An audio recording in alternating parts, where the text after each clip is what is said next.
Estamos ao vivo. Vou pedir um minuto só para vocês, enquanto eu compartilho o link da nossa live nos grupos de WhatsApp. Perfeito. Aqui? Não. Compartilhar. Não é esse. Daqui já foi.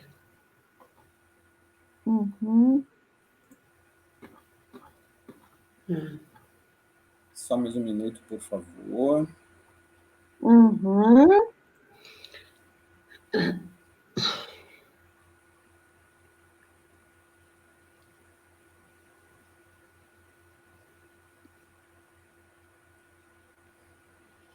Já está no Face, Rô?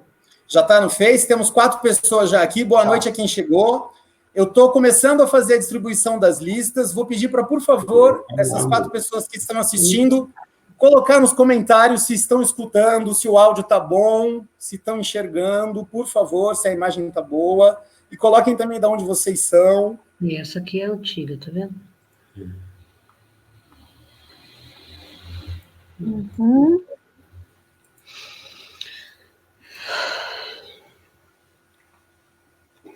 Olá, quem está chegando. Estou fazendo agora a divulgação do link. Peço só uns minutinhos, por favor. O pessoal do grupo 4 já acabou de receber o link. O pessoal do grupo 2 agora acabou de receber o link também.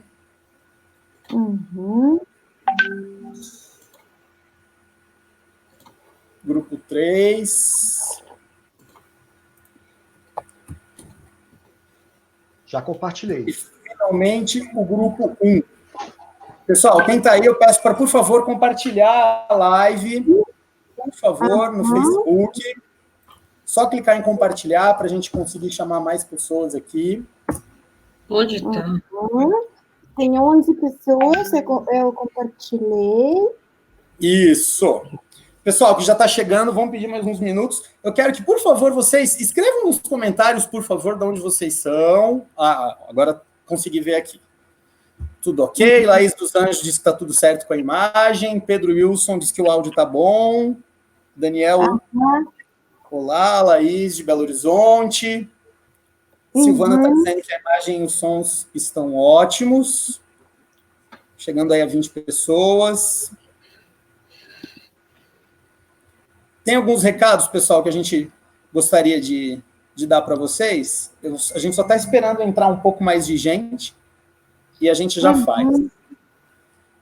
Se vocês que estão aí não estão nos nossos grupos de WhatsApp, eu peço para que entrem. Em cima da live no Facebook, na página do Congresso Nacional de Criação Autoral, tem o link lá. Eu vou colocar daqui a pouco aqui nos comentários também. Chegamos a 30 pessoas aí. Boa noite a todos. 32. Estou vendo.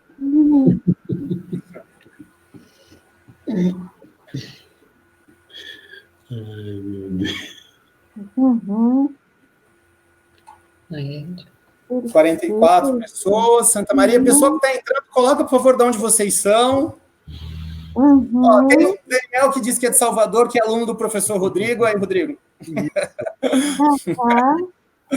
Gilvan do Rio de Janeiro, Cátia Assis de Belo Horizonte. Rio de Janeiro, sim. Helena, você não é mais sabe, eu estou rejuvenescendo.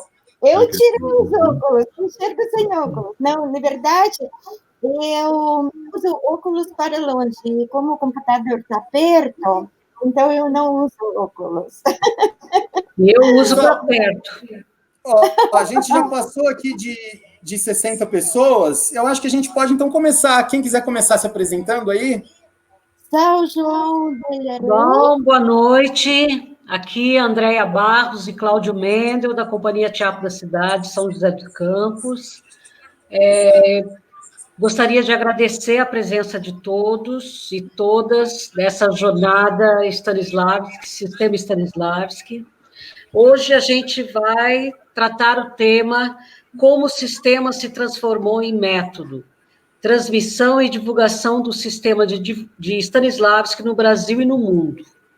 E o nosso convidado de hoje é o Rodrigo Moraes Leite, que é crítico de teatro, historiador, professor de História do Teatro da Universidade Federal da Bahia.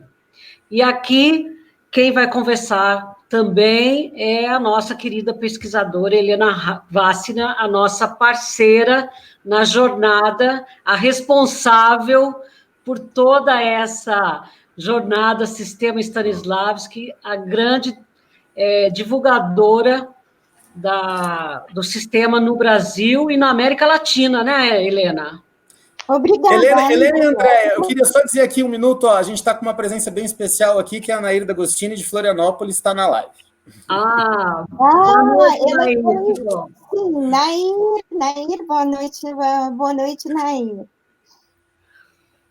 Você vai anunciar, Andréa? Podemos começar, então? Podemos, gente. Estamos com 80 pessoas na live. Eu gostaria de falar para vocês, se possível, preparar as questões em relação ao tema que vai ser debatido hoje, para a gente aproveitar bem esse tempo que nós temos aqui hoje, tudo bem? Então, a gente vai começar com o Rodrigo Moraes Leite. Bom, boa noite a todos, boa noite a todas. Como a Andréa falou, né, sou professor da UFBA, e tive o prazer e a honra de ser convidado para esse projeto muito bacana sobre o Stanislavski, o Michelangelo do Picasso, como dizia o Meyerhold. E eu vou falar um pouquinho, vou ocupar talvez a primeira meia hora dessa live, falando a respeito da introdução do Stanislavskianismo aqui no Brasil. Depois vamos saber se esse Stanislavski que aqui chegou estava relacionado com o método ou com o sistema. É algo que a professora Helena Vássina vai falar no segundo momento. Pois bem, eu vou começar a minha explanação falando um pouco do que é basicamente teatro moderno, colocando Stanislavski no âmbito do teatro moderno, evidentemente, e logo em seguida eu falo de como vai ser a introdução, né, a chegada do Stanislavski aqui no Brasil, concentrando a minha explanação na repercussão que ele teve no teatro brasileiro moderno. Eu não pretendo chegar até os dias atuais, de como ele está sendo visto no momento nas academias, nos departamentos aí de pós-graduação em artes cênicas. Seria algo para um curso de pós-graduação, com toda certeza. Então, eu vou me restringir basicamente aos primeiros anos em que o pensamento do Stanislavski vai chegar e vai ter uma influência, um peso muito forte na configuração do teatro brasileiro moderno, ok? Primeira coisa que eu gostaria de falar é o seguinte, pessoal, o que é teatro moderno? É claro que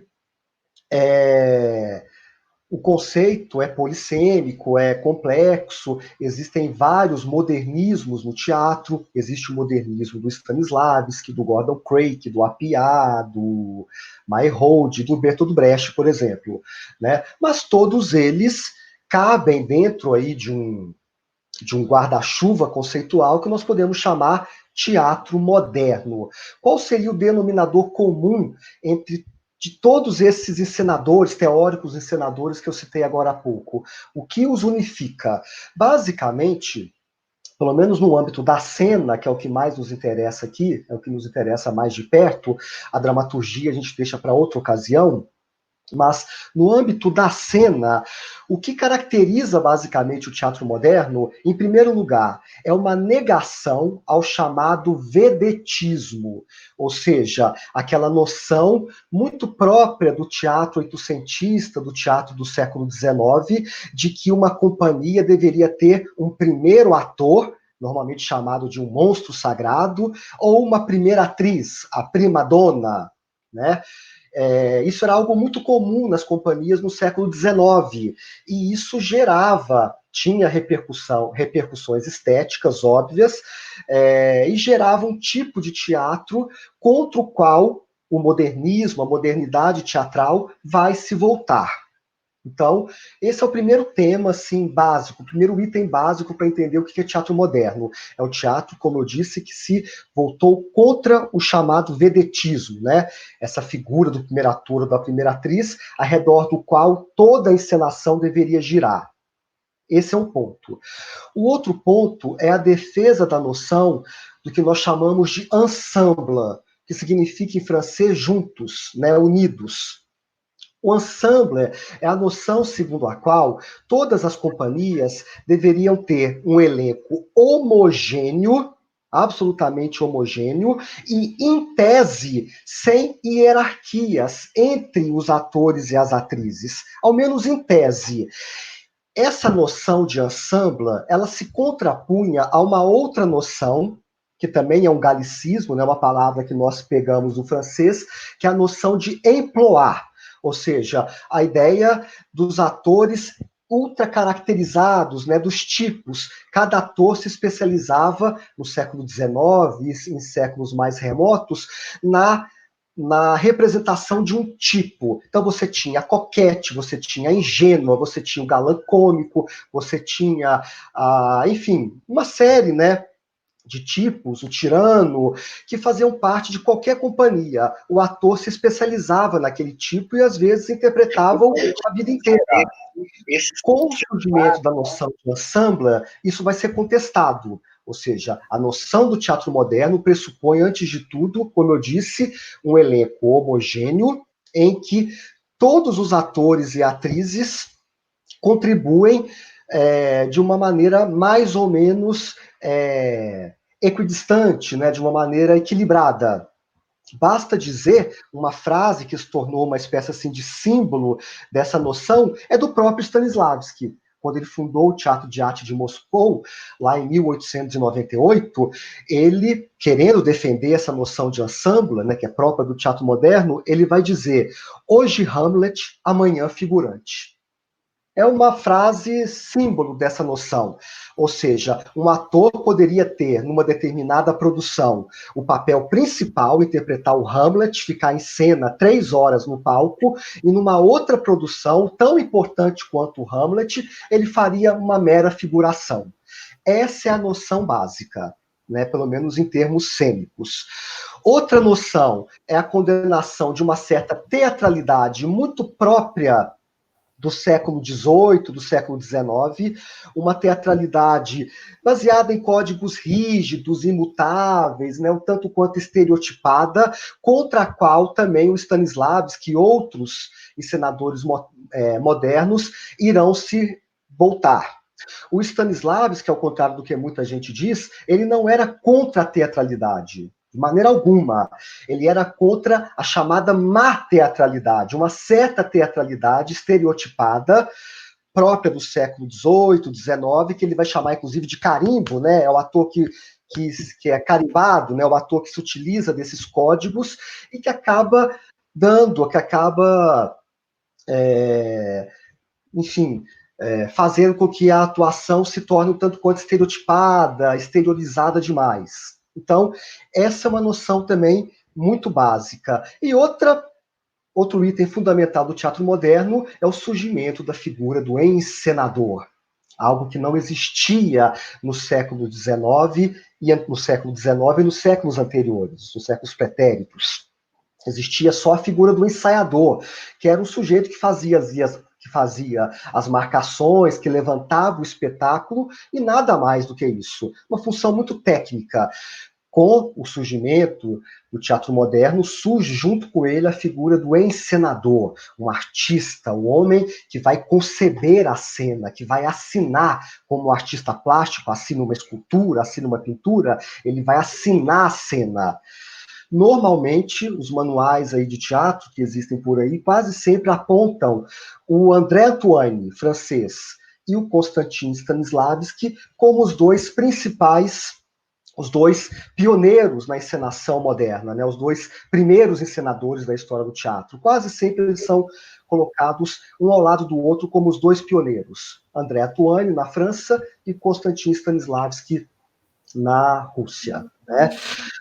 Pois bem, feito então essa explanação geral para que todo mundo possa entender qual seria o denominador comum que liga tantas estéticas e tantas experiências cênicas diferentes, eu vou agora dar início aos primórdios, né, do modernismo no teatro brasileiro, falando um pouquinho a respeito de como surgiu o modernismo, das primeiras experiências, e de que maneira que o Stanislavski vai entrar nesse caldeirão cultural aí, que vai da década de 20 até mais ou menos meados da década de 60, que é o que perdurou o modernismo no teatro brasileiro, aproximadamente.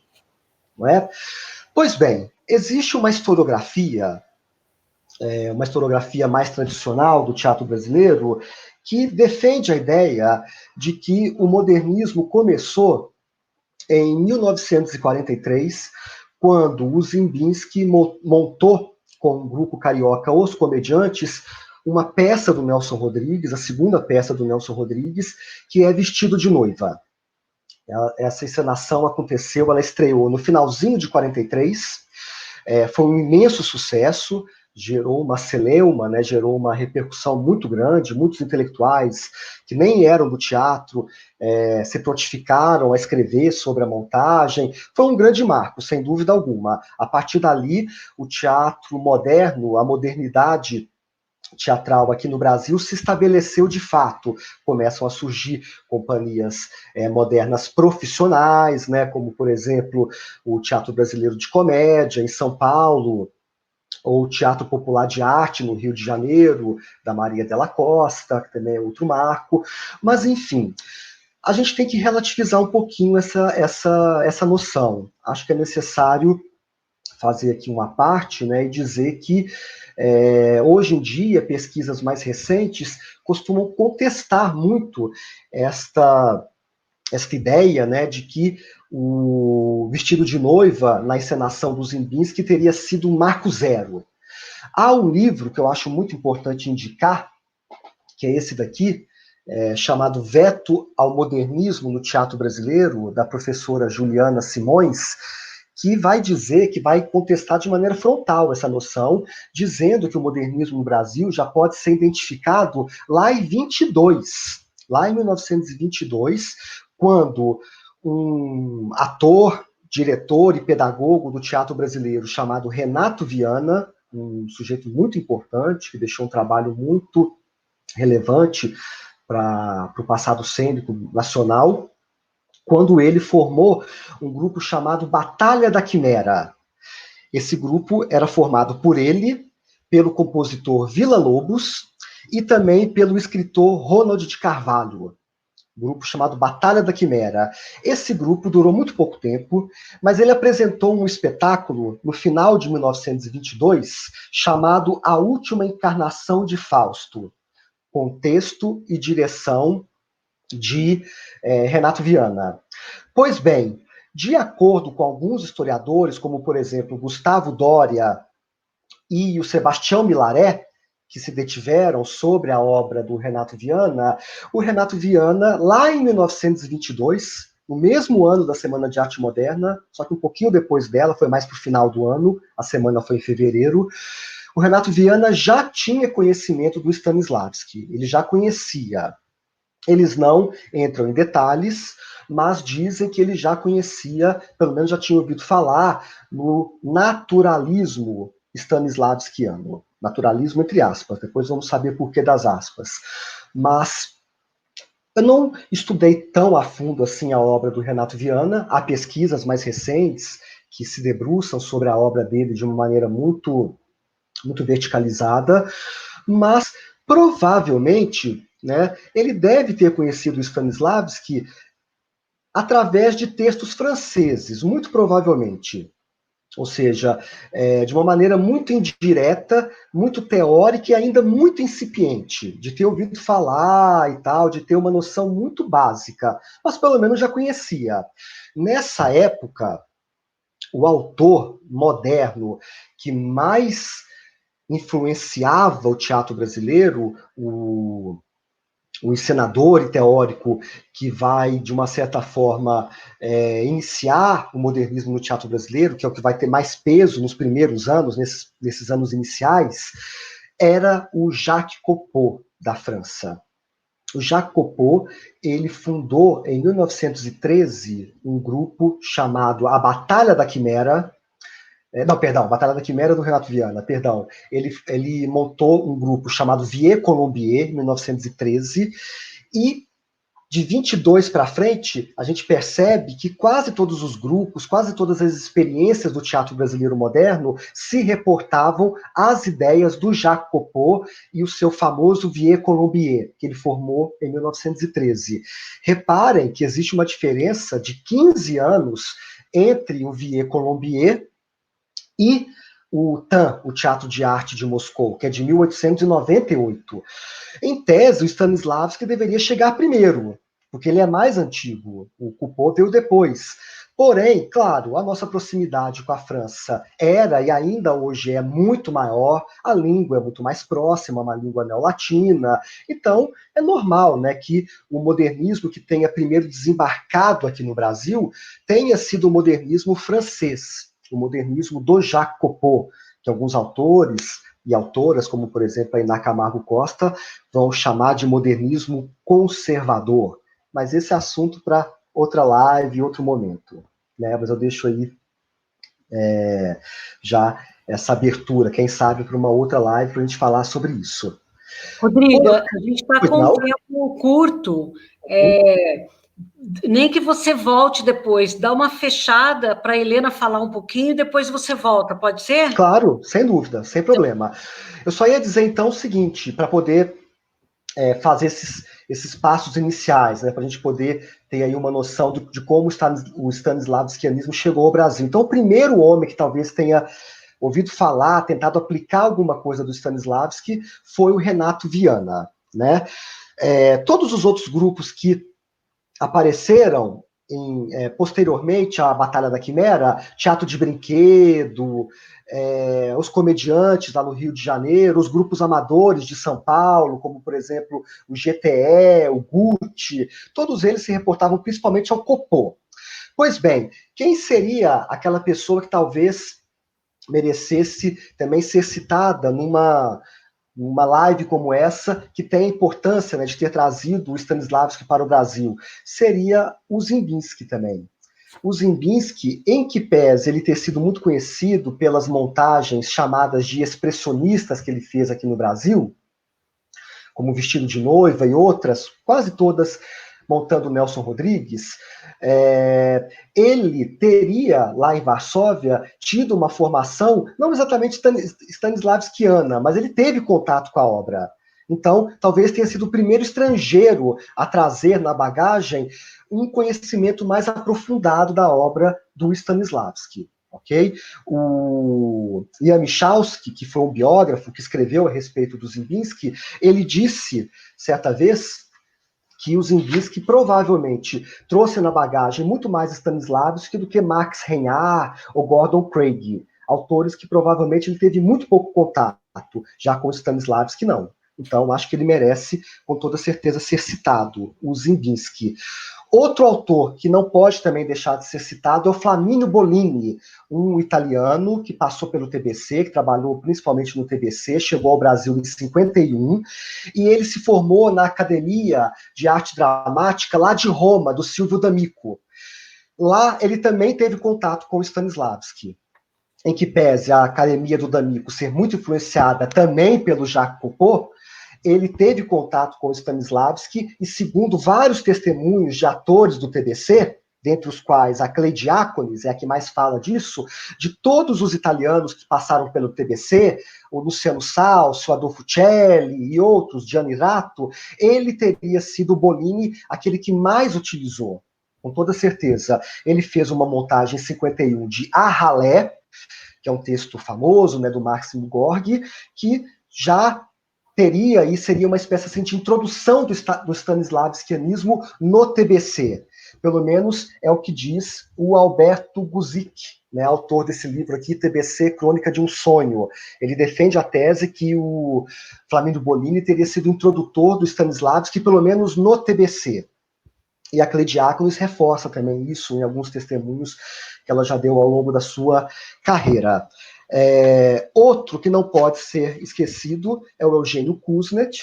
O Eugênio Kuznet, que é um russo que veio para o Brasil em 27, começou a trabalhar no Teatro Brasileiro em 51, também no TBC.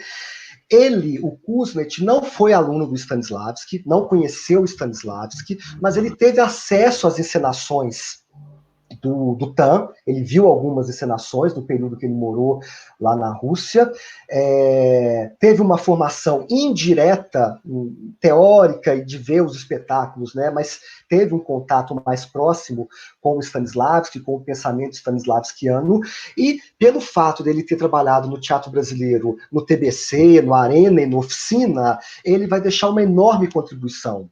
Sem dúvida alguma, talvez desses primeiros aí, estrangeiros que chegaram trazendo Stanislavski, ele é o mais importante, o mais relevante, pela atuação dele em vários grupos, uma atuação muito longeva, e pelo fato dele ter um contato mais próximo, ele era russo, afinal de contas, em que pese ele ter começado a carreira dele muito tarde no Brasil, ele começou com 53 anos de idade, né, que ele estreou no teatro brasileiro.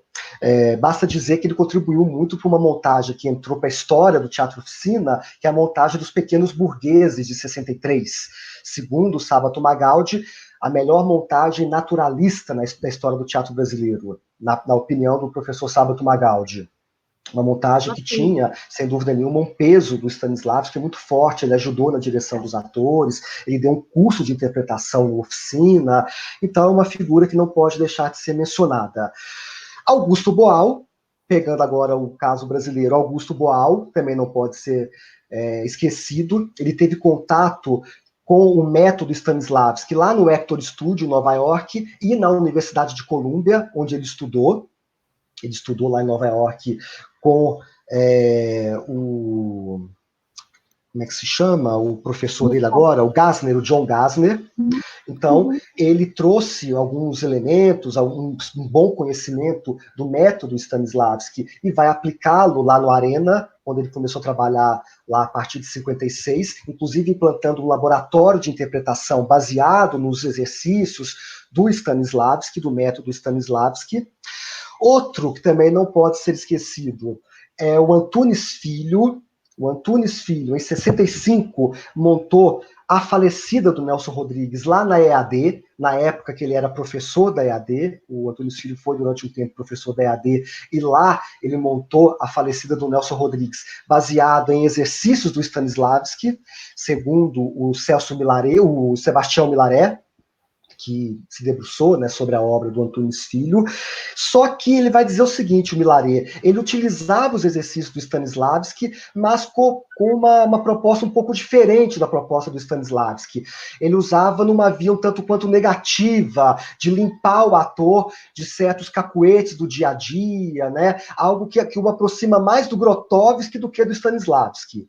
Enfim, mas, de qualquer forma, acho que é um nome que merece ser citado, porque, de acordo com o Milaré, ele fazia uso de exercícios que eram do Stanislavski e que vai permanecer no método dele até ele ser absorvido, né, pelo Sesc e montar lá o grupo dele, o Grupo Macunaíma, lá no Sesc. E, por último, eu não posso... Vai finalizar agora. É o último. E, por último, o Martim Gonçalves, que é um pernambucano arretado, que fundou a faculdade onde eu tenho o prazer e a honra de lecionar, que é a Escola de Teatro da UFBA, que é a primeira universidade de teatro do Brasil, o primeiro curso de graduação surgiu aqui em 56, por obra e graça dele. O Martim Gonçalves, Martim Gonçalves, ele, antes de implantar o curso, ele foi para os Estados Unidos. Ele fez uma viagem lá de 2 meses e, muito provavelmente, ele teve acesso ao Hector Studio e ao chamado Laboratório de Teatro Americano, que é um laboratório fundado por um discípulo do Stanislavski, em 1923, se não me engano, se não me falha a memória, e ele vai trazer alguns princípios desse laboratório, do Boloslovski, me parece que é o nome do discípulo, que ele vai trazer para cá e vai fundar a faculdade de teatro aqui da UFBA, a Escola de Teatro, baseado nesses princípios, fundando, de uma certa forma, o modernismo teatral aqui na Bahia. Enfim, eu dei uma acelerada aqui, porque é muita coisa, daria para ocupar toda a live só com isso. É um assunto que parece que é pequeno, a gente vê que é muito maior do que a gente pensa, mas eu diria que os principais elementos aí nesse jorro são esses. Esses seriam, assim, os principais introdutores, os principais colaboradores do método Stanislavski aqui no Brasil, nesse primeiro momento, nessa primeira onda moderna no Brasil? Antes da Helena falar, a Vera e a Flávia estão falando, não era para falar de Stanislavski, respondendo a Flávia e a Vera, a gente convidou o Rodrigo, porque teve muitas perguntas de pessoas que perguntaram como que o método surgiu no Brasil. E por isso a gente convidou o Rodrigo para falar sobre isso, para dar uma pequena explanação sobre isso. A Helena vai continuar falando. E o Rodrigo, estão falando aqui que o Kuznets não era russo, ele era ucraniano. Isso. Uhum. E que Verdade. ele não tinha visto Stanislavski antes, segundo a pesquisa do Ney Piacentini. Eu não tive a oportunidade ainda de ler o livro do Ney. É a pesquisa mais aprofundada no Eugênio Kuznets que nós temos, né? É a tese de doutorado dele. Vou ler, com toda certeza. Mas, pela pesquisa que eu fiz, assim, sumária, hoje de tarde, parece que ele teve acesso a alguns espetáculos do Stanislavski, mas vou dar uma olhada, realmente não tenho um conhecimento tão aprofundado, mas de qualquer forma ele é uma figura muito importante, né, na introdução do stanislavskianismo no Brasil, independente de como tenha sido o contato dele com o método, com a obra, embora o contato muito, muito inicial, né, porque ele saiu de lá em 27, ou seja, ele saiu num momento em que o Stanislavski não havia completado o sistema, algo que só vai acontecer em tese, ele nunca completou, mas em 38, né, quando ele morreu, enfim. Mas é verdade, boa observação. Helena? Uhum. Boa noite a todos. Eu agradeço muito ao Rodrigo pela salvação, na verdade, porque tinha muitas perguntas sobre Stanislavski no Brasil. E eu não sou nem um pouco especialista tão boa como o Rodrigo. Então, Rodrigo, eu queria agradecer porque pela essa explanação bem rápida, mas bem abrangente. E eu vou voltar atrás, porque nós prometemos hoje falar um pouquinho sobre como o sistema de Stanislavski, como ela foi transmitida pelo mundo. E uma coisa muito, muito importante, que na primeira etapa dessa transmissão, os alunos de Stanislavski, discípulos de Stanislavski, do primeiro estúdio, um diretor e ator muito bom, muito importante do primeiro estúdio, Richard Boleslavski, de origem polonesa, e outra atriz também brilhante, Maria Uspenska, o sobrenome dele é transcrito, sabem, da maneira francesa, ou Uspenska. Eles, logo depois da Revolução de 1917, eles se migraram e pelos caminhos assim bem complicados de imigração, no final das contas, no início dos anos 20, os dois já se encontraram nos Estados Unidos. E imaginem que em 1923, o Teatro da Arte de Moscou chega em turnê aos Estados Unidos. Eles chegaram num grande navio, Majestic.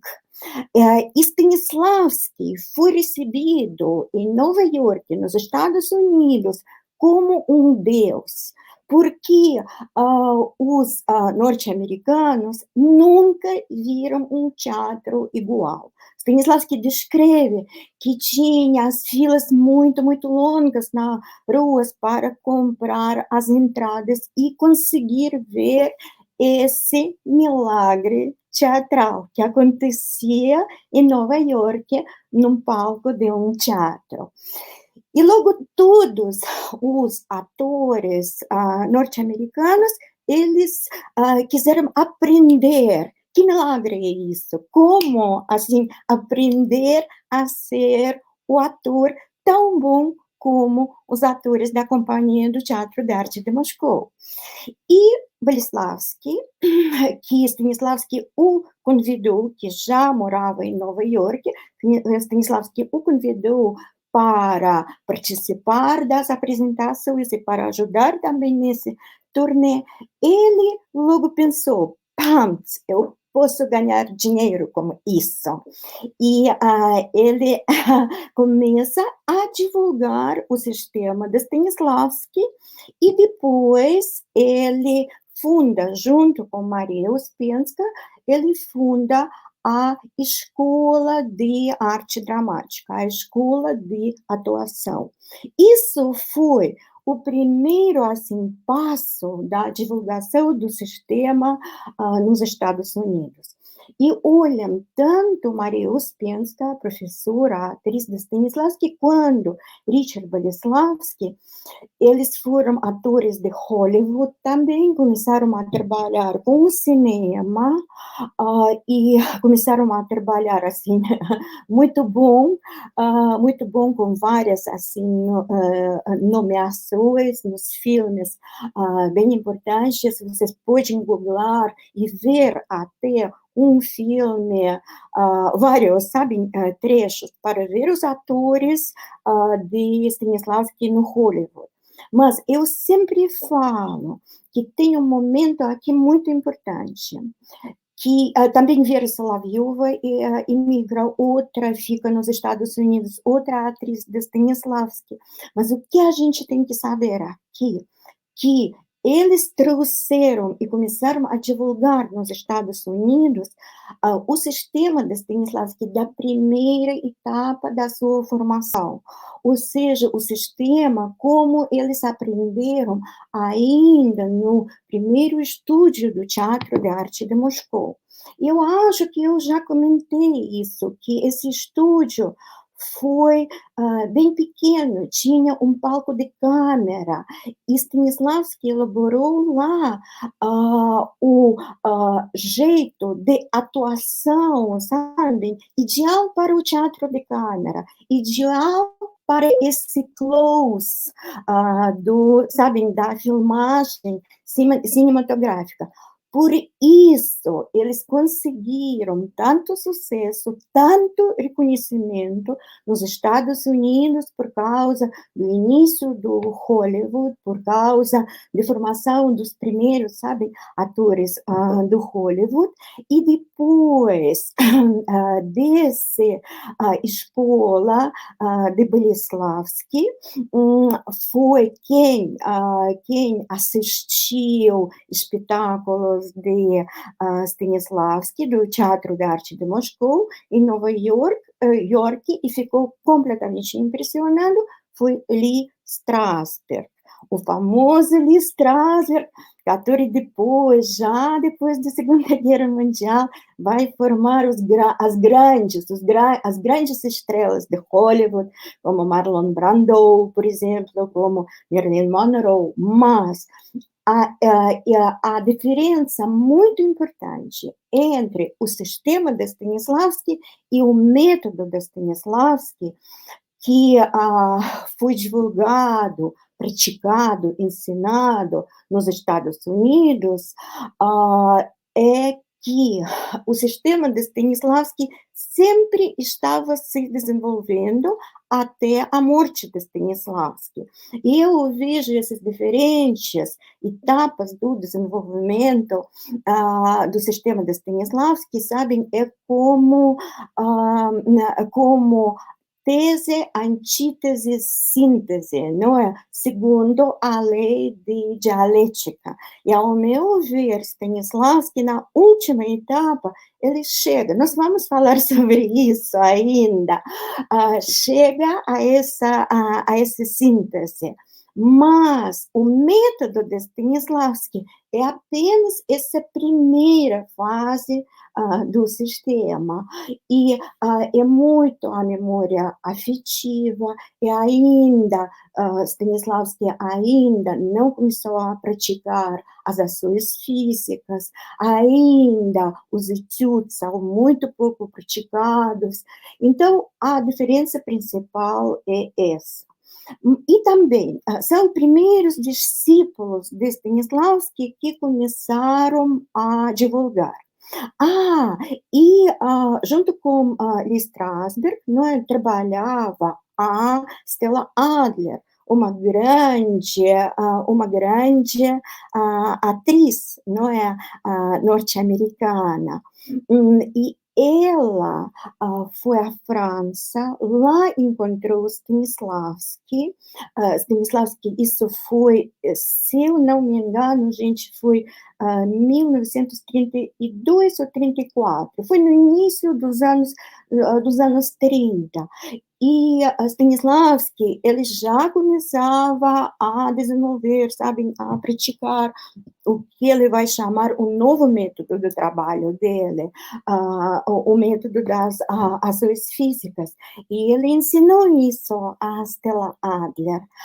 E quando Stella voltou para Nova York, ele brigou com o Lee Strasberg, dizendo: o que você ensina não é o método Stanislavski, eu vou abrir a minha escola e eu vou ensinar o método Stanislavski como ele acabou de me ensinar. Então, também tinha essa divisão, esse cisma dentro do ensino, da aprendizagem do método de Stanislavski nos Estados Unidos. E mais um momento muito, muito importante, também quem contribuiu muitíssimo na formação dos atores de cinema norte-americanos foi o Mikhail Chekhov. E olha, Mikhail Chekhov é o sobrinho de Anton Chekhov. E quando Mikhail Chekhov, sabem, passou uma entrevista, uma mostra para entrar no primeiro estúdio do Teatro de Arte de Moscou, Stanislavski nem queria olhar a ele, porque foi Kniper Chekhova, a viúva de Chekhov, que pediu Stanislavski, que tem um sobrinho, um menino, e que ela gostaria muito que ele... Vocês sabem como é no teatro, mas quando Stanislavski viu, viu a apresentação de Mikhail Chekhov, bem, bem jovem, ele disse: esse menino é gênio. E realmente, muitos que assistiram à atuação de Mikhail Chekhov, muitos muitos pesquisadores falam do teatro russo, falam que foi o ator mais genial do teatro russo da primeira metade do século XX. E Mikhail Chekhov também trabalhou no primeiro estúdio do Teatro de Arte de Moscou. Olha, como foi importante esse estúdio.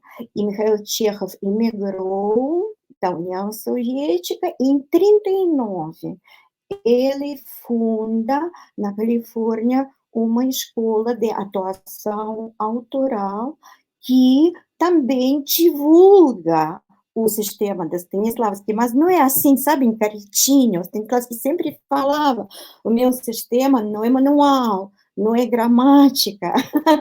E eu sempre falo isso, que cada discípulo de Stanislavski, ele enriquece o sistema. Como fez, ele desenvolve o sistema. O sistema é work in progress, não é? Ele sempre está no desenvolvimento. Não são regrinhas, sabe? Não é um alfabeto que o alfabeto que, sabe, a gente tem que decorar. Não, é o sistema de criação, é o sistema que visa chegar, que dá as técnicas, vários, desenvolve o ator para que o ator chegue à inspiração.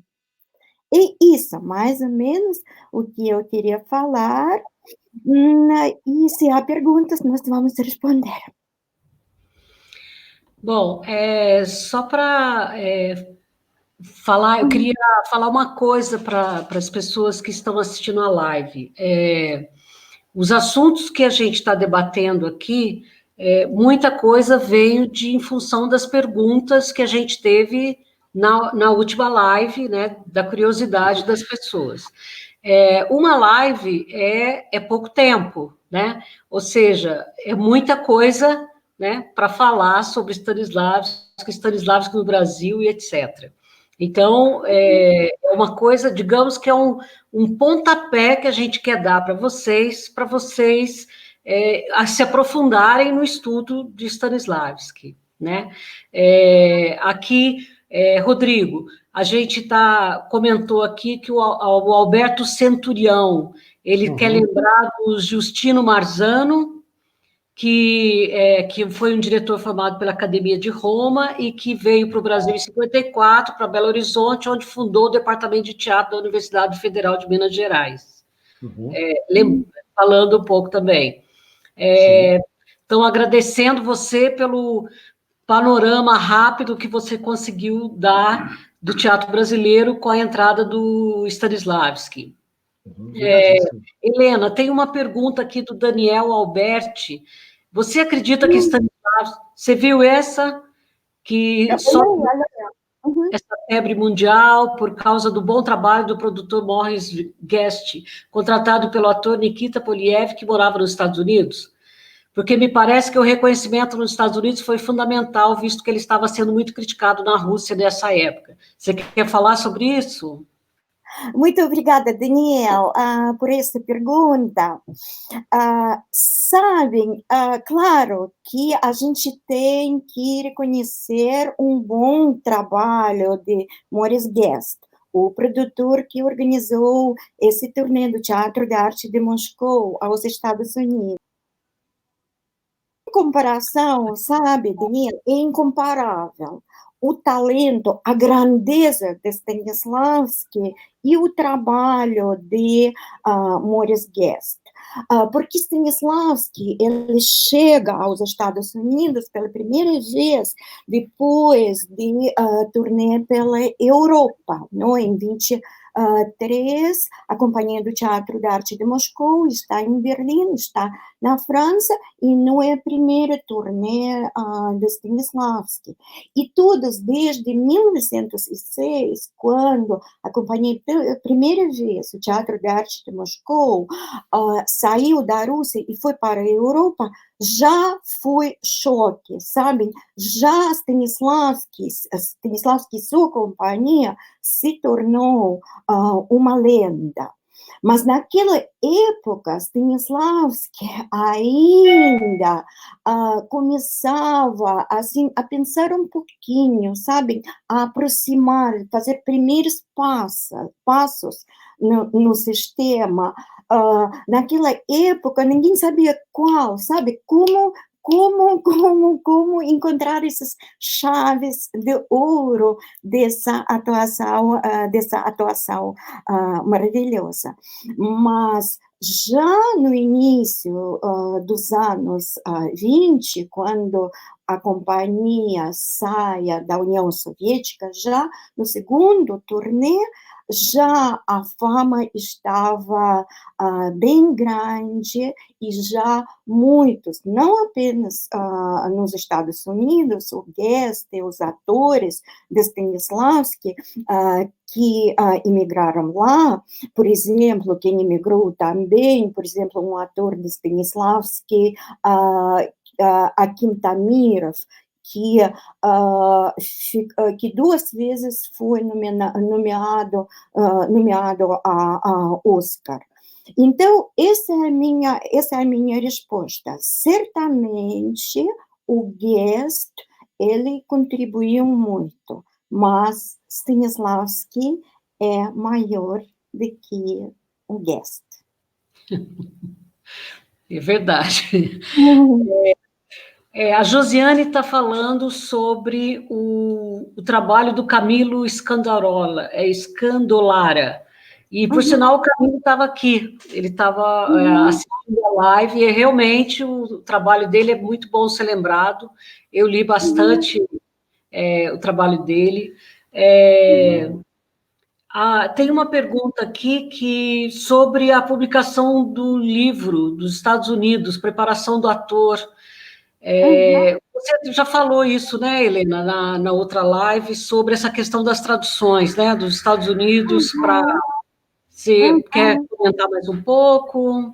Eu posso acrescentar um pouquinho, porque também as publicações Elizabeth Hepworth, a tradutora, e a grande amiga, na verdade, de Stanislavski, da família de Stanislavski, ela e seu marido, e a grande popularizadora, divulgadora do sistema de Stanislavski nos Estados Unidos e no mundo anglófono. Ele desempenhou um papel muito, muito importante. Só que eu não me lembro se eu falei disso, mas um fato muito importante que o filho de Stanislavski, Igor, ele ficou doente de tuberculose. Ele ficou doente de tuberculose durante a Guerra Civil, logo após a Revolução, quando Stanislavski ficou na casa durante o inverno, sabe, sem aquecimento, sem lenha para aquecer a casa, e a situação do filho foi bastante séria. Stanislavski precisava de dinheiro para fazer o tratamento do filho na Suíça. E por isso, em 1930, Stanislavski vendeu os direitos autorais todos para Elizabeth Hepworth. Então, por isso, as obras foram traduzidas primeiro, e os livros primeiro saíram em inglês. E tem toda a correspondência de Elizabeth, publicada, de Elizabeth com Stanislavski, onde Elizabeth, por exemplo, dizia, esse parágrafo, Stanislavski mandava manuscritos, esse parágrafo é bastante complicado para o ator norte-americano digerir, tem que simplificar um pouco, e há cortes, há adaptações. Não sei se eu respondi a sua pergunta.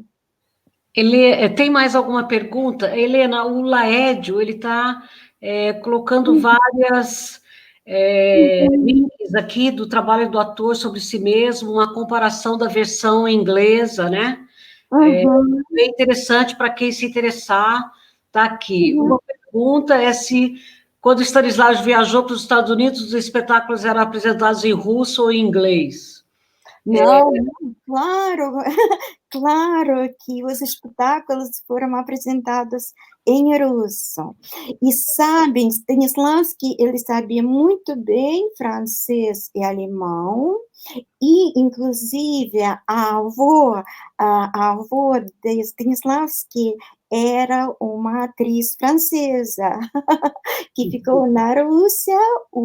A avó de Stanislavski assim, se apaixonou por Marie Varley, e Stanislavski tinha sangue francês e tinha sangue da comediante, sabe, francesa, mas ele não falava inglês. Isso também foi dificuldade, porque Stanislavski não podia, sabe, ler nem o seu livro, que saiu primeiro em inglês, Minha Vida na Arte, nem o primeiro livro, a preparação do ator. Em inglês ele não podia, sabe, ler, revisar, e então essa discrepância foi também por causa disso. Só um pouquinho, sabe, notinha da nota de rodapé, que a Companhia do Teatro de Arte de Moscou, em seus turnês, sempre apresentava, sabe, em russo. Mas quando o teatro é bom, ninguém precisa de tradução, sabe? Isso é a magia, isso é a magia do teatro. Agora tem legenda, a gente acompanha quando assiste aos espetáculos estrangeiros, mas quando o teatro é realmente bom, você esquece da legenda.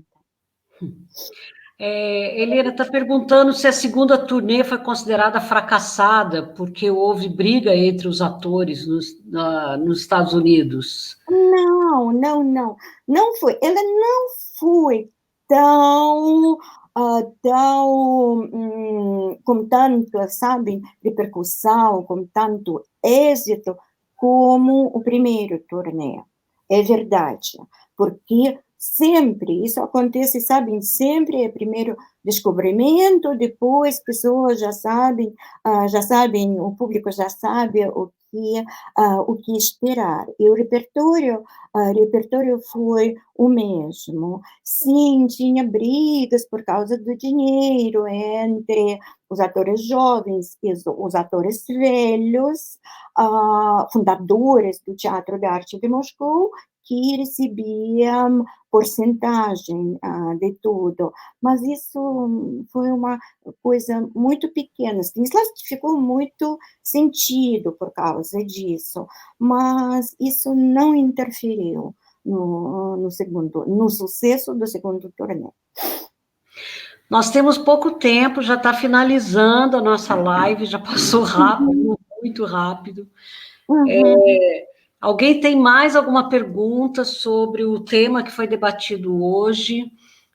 Rodrigo quer fazer a última consideração, finalizar. Helena, finalizando também. Eu gostaria só, Andréia e Helena, de dar uma informação, talvez já tenha sido passada, mas de qualquer forma não custa repetir, caso isso tenha acontecido. A editora 34 ficou de lançar este ano o trabalho do ator sobre si mesmo, que seria a edição russa correspondente à preparação do ator, né? Ou seja, uma tradução direta do russo. Seria a primeira vez que Stanislavski apareceria em português diretamente do russo. Não sei se já foi lançado, eu sei que estava no forno para ser lançado este ano. É uma informação importante, algo que tem que ser, né, apontado, a meu ver. Sim, inclusive, o meu ex-orientando, maravilhoso, talentoso, que eu recomendo para todos, excelente tradutor, um ator e diretor formado na Rússia, Diego Moscovich, que traduziu Maria Knebel, Teparkov, Merhol, que defendeu um mestrado excelente sobre o último Stanislavski. Acho que o mestrado do Diego já está online, podem acessar, e eles, junto com a Marina Tenório, eles devem traduzir todos os volumes de Stanislavski. Mas eu não tenho certeza que vai sair. Vamos ver, a situação é bem difícil. Eu vejo aqui talvez mais a situação, assim, sabe? Agora com publicações, tudo das editoras, é bem difícil. Eu não sei se vai sair esse ano. Josiane, eu vou responder, eu estou vendo, assim, sabe? Joguei o olhar e vi uma pergunta. Josiane Sampaio, professora Helena Vassimo, sobre os registros deixados pelos Stanislavski, como cartas, fotografias, registro de família, existe arquivo de documentos pessoais em algum lugar? Josiane, claro que existe, sabe? Claro que existe. E seja bem-vinda para pesquisar nesse arquivo. O arquivo é enorme. Existe uma parte, existe na biblioteca do Teatro da Arte de Moscou. Inclusive, eu peguei lá vários assim, materiais, várias fotografias da diretora Marfa Bubnova, que é bisneta de Maxim Gorky, a diretora. E também na Casa Museu de Stanislavski existem bastante materiais da família, da vida de Stanislavski, inclusive a diretora do arquivo de Stanislavski. Ele me disse que eles continuam descobrindo um monte de novos materiais. Eu falei com ela faz um ano. Ele me disse, imagina, nós, nas estantes dos livros, nós encontramos os cadernos de Stanislavski com os desenhos. Ele foi um artista plástico muito talentoso. Ninguém sabia, sim, que de tantos desenhos de Stanislavski. E também sobre arquivos de Stanislavski, a sua neta, eu acho. Estou agora, sabe, me deu branco, desculpem. Mas a herdeira de Stanislavski, eu a vi em 2013, quando foi celebrado o 150 anos do nascimento de Stanislavski, em Moscou, no Teatro de Arte de Moscou. A gente tinha um grande congresso, e chegou a Kirila, que mora em Paris, que era uma tradutora técnica russo-francesa, e que se tornou, depois já aposentada, ele se tornou freira. E ela tem vários assim, problemas para liberar alguns manuscritos para publicação, para pesquisa, alguns manuscritos do arquivo de Stanislavski, mas alguns ela liberou. Ela liberou. Então, tem descendentes, a família tem herdeiros, descendentes de Stanislavski, e, aliás, sabe, já é um fato muito assim pessoal meu, porque Stanislavski, ele tinha um primeiro filho, como dizer isso, bastardo, fora de casamento, antes de se casar com a Liliana. Ele tinha um filho com uma empregada. Eu fiz um curso de pós-graduação com a neta de Stanislavski, Helena Bramley, mas desse não de linhagem, sabe, oficial, mas dessa linhagem. E Helena Bramley, a neta, ela mora agora na Inglaterra, e seu filho, ou seja, bisneto de Stanislavski, é um compositor fantástico, muito, muito talentoso. Muito talentoso. Inclusive, o balé dele foi montado no palco Bolshoi. É isso. Aqui a Josiane está perguntando qual que é o nome do seu, que a senhora citou, do seu orientando. Diego, eu vou divulgar o Diego Mascoli. Eu recomendo muito o interesse pelo último Stanislavski, a pesquisa, a gente ainda vai falar bem no final da nossa jornada. Eu recomendo muito ler o trabalho do Diego. Vou aproveitar a pergunta da Nicole Fabrini. Depois do método das ações físicas, Stanislavski continuou a utilizar a memória emotiva para convidá-la, não só ela, como a todos, que na próxima live da quarta-feira nós teremos a nossa querida Nair Agostini, autora do livro Stanislavski e o método de análise ativa. Então, a gente pode guardar essa resposta para a semana que vem, com um debate com a Nair Agostini, que é uma grande pesquisadora aqui do Brasil e que está aqui assistindo a live hoje. E para a gente finalizar a nossa live, eu só queria citar aqui o cronograma dos temas da jornada Stanislavski. Ainda dá tempo? Dá tempo, né, Rodrigo? Dá tempo, André. Cita, por favor. Eu só queria avisar uma coisa, para quem está nos grupos de WhatsApp, Esse cronograma que a Andrea vai citar agora, ele vai ser disponibilizado amanhã, eu envio para vocês lá dentro dos grupos. Como sempre, daqui a pouco a gente vai abrir os grupos de WhatsApp para vocês fazerem as perguntas, não só da live de hoje, como os conteúdos da semana. Vai ficar aberto por meia hora, mas a gente já fala disso no final. Pode falar, André, por favor. Então, nós já estamos na metade da jornada, hein, gente? Já estamos finalizando já, né?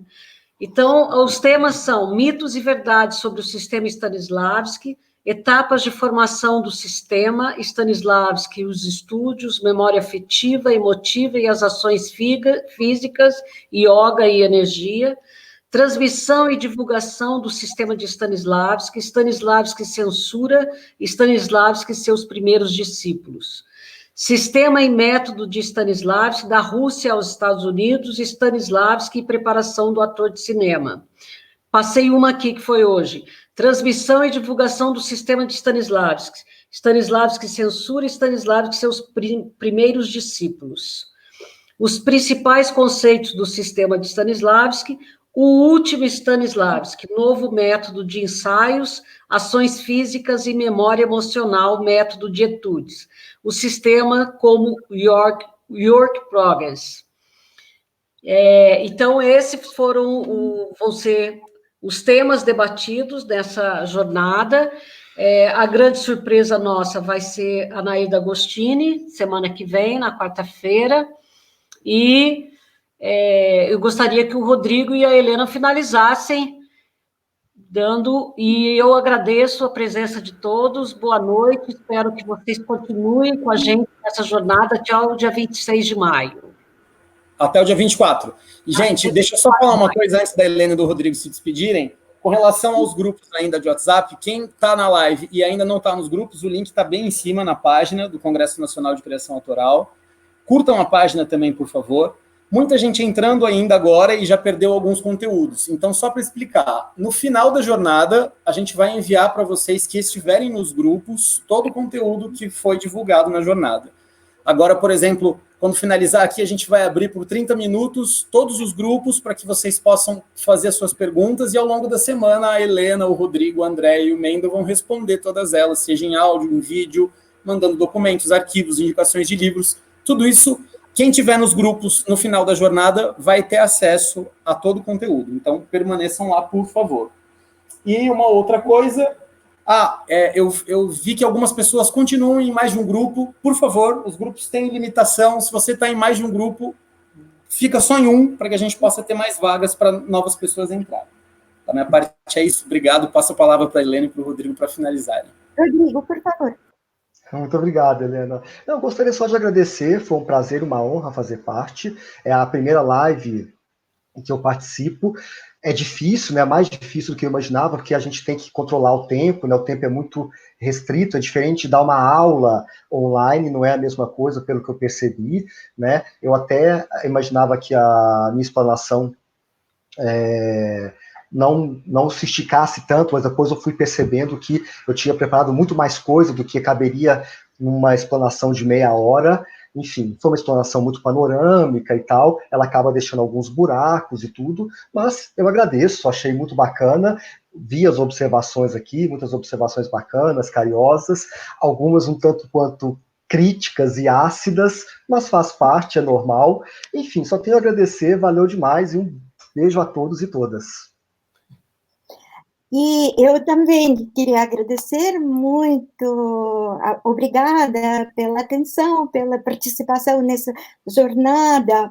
A gente recebeu muitas perguntas, eu estou tentando responder assim, pouco a pouco, e eu espero que nós, como Andrea, como Cláudio, possamos responder todas as perguntas, mas se por acaso alguma pergunta não seja respondida, isso quer dizer que eu simplesmente não sei como responder, eu não sei tudo, sabe, e eu não sou de jeito nenhum uma dona de verdade, mas nós postamos muitos trabalhos, pesquisas que estão sendo desenvolvidos, e tem agora muitos especialistas que pesquisam a obra de Stanislavski, e vamos postar mais os livros, vamos divulgar mais, e se a sua pergunta não ficar respondida, então a minha dica é ir pesquisar, procurar,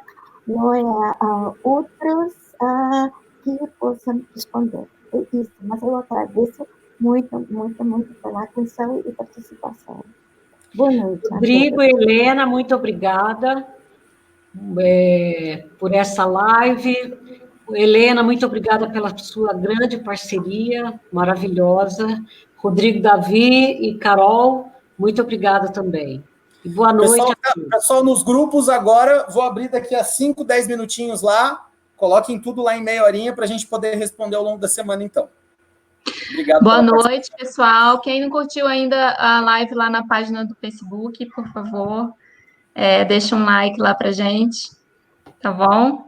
Boa noite e continue na jornada com a gente, que ainda vai ser mais especial ainda. Tchau, obrigada. Tchau, tchau. Boa noite. Tchau, tchau, tchau.